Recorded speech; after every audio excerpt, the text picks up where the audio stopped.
परिचय।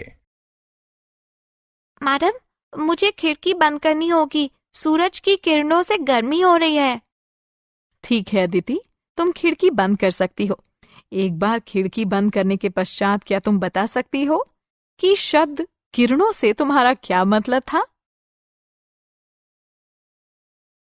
मैं नहीं जानती मैम, लेकिन इसे हम सूर्य के प्रकाश को दर्शाने के लिए प्रयोग करते हैं। ठीक है, तो आज मैं तुम्हें रेखाओं, किरणों और कोणों के बारे में विस्तार से बताती हूँ।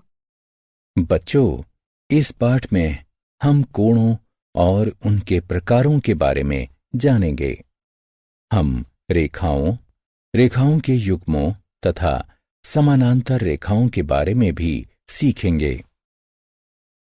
उद्देश्य: इस पाठ के अंत में आप निम्न करने में सक्षम हो जाएंगे: विभिन्न प्रकार के कोणों को पहचानना, रेखाओं तथा रेखाओं के युग्मों का वर्णन करना, समानांतर रेखाओं की व्याख्या करना।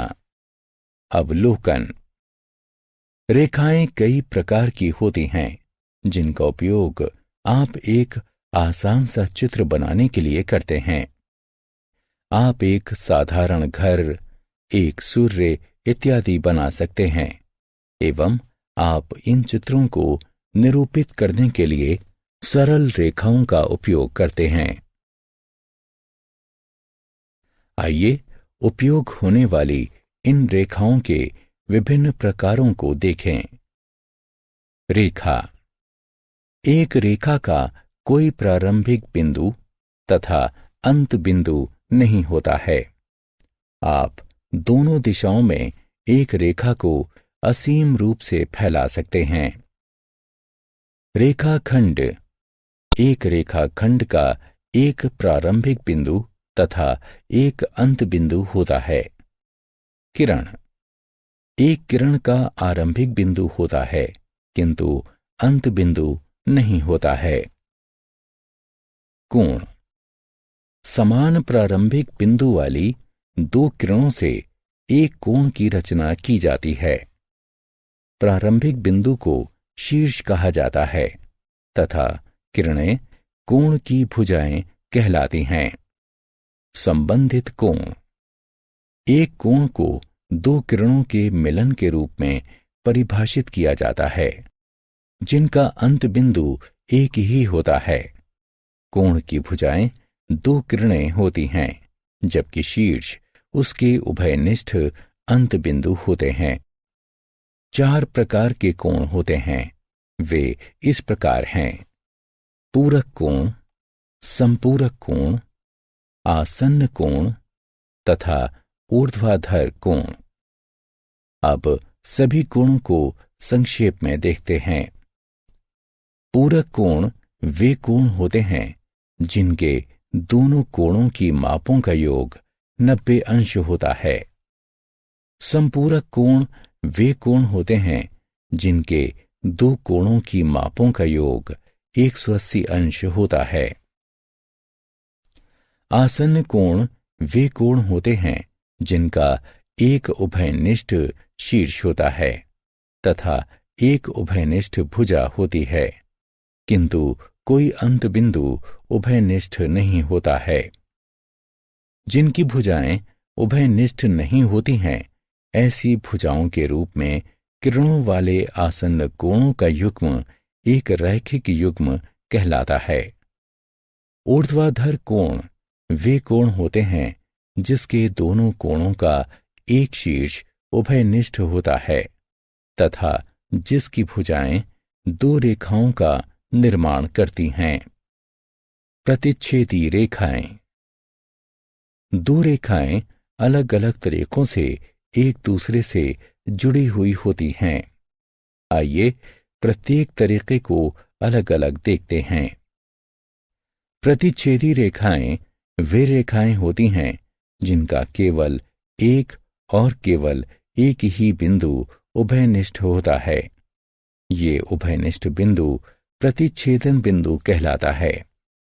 त्रियकछेदी रेखा: एक त्रियकछेदी रेखा वो रेखा होती है जो दो रेखाओं को भिन्न बिंदुओं पर प्रतिच्छेदित करती है। अधिकांशतः एक त्रिअक्षेदी रेखा से कई कोणों की रचना की जाती है। त्रिअक्षेदी रेखा द्वारा निर्मित कोण। त्रिअक्षेदी रेखा से 7 प्रकार के कोणों की रचना की जाती है। वे इस प्रकार हैं: संगत कोण, अंतःकोण, बाह्य कोण, एकांतर अंतःकोण। क्रमगत अंतःकोण, एकांतर बाह्य कोण और क्रमगत बाह्य कोण। उपरोक्त कोणों के बारे में विस्तार से जानने के लिए उन पर क्लिक करें। समानांतर रेखाओं की त्रिअक्षेदी रेखा। जब 2 समानांतर रेखाओं को एक त्रिअक्षेदी रेखा के द्वारा काटा जाता है, तब आप पाएंगे कि संगत कोण बराबर होते हैं। एकांतर अंतःकोण का प्रत्येक युग्म समान होता है और अंतःकोणों का युग्म संपूरक होता है। समानांतर रेखा। 2 रेखाएं समानांतर होती हैं यदि वे सदैव समान दूरी पर स्थित हों एवं आपस में कभी नहीं मिलती हों। आप त्रिअक्षेदी रेखा द्वारा काटकर भी इसकी जांच कर सकते हैं कि रेखाएं समानांतर हैं अथवा नहीं। यदि उनके संगत कोण समान होते हैं, एकांतर अंतःकोण के युग्म समान एवं संपूरक होते हैं, तब रेखाओं को समानांतर होना चाहिए। सारांश। आइए हमने जो कुछ भी सीखा है उसे संक्षेप में दोहराएं।